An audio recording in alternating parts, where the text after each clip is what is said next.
আমাদের আজকের আহার। আজকাল আমরা সবাই আমাদের নিজস্ব যাকে বলে স্বার্থপরতার দাসত্বের ব্যবসায় খুব ব্যস্ত।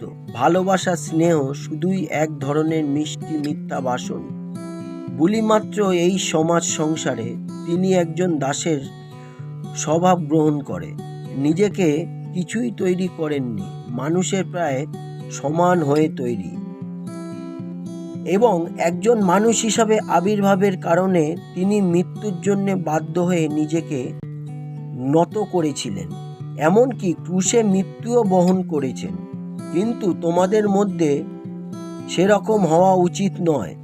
তোমাদের মধ্যে যে বড় হতে চায় তাকে তোমাদের সেবক হতে হবে, আর তোমাদের মধ্যে যে শ্রেষ্ঠ স্থান লাভ করতে চায় সে যেন তোমাদের দাস হয়।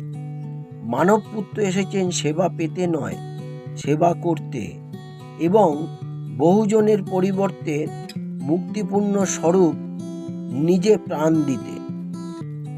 ঈশ্বর আমাদের সাহায্য করুন দাস সেবক মন মানবতায় নতনম্র হয়ে জীবনে চলতে। যেমন আপনি আমাদেরকে আপনার মূর্তিতে সৃষ্টি করেছেন, আমাদের সাহায্য করুন এর সম্মান করতে। আমরা আগাম শতকোটি ধন্যবাদ জানাই। জয় যিশু, জয় হোক। Hallelujah, amen.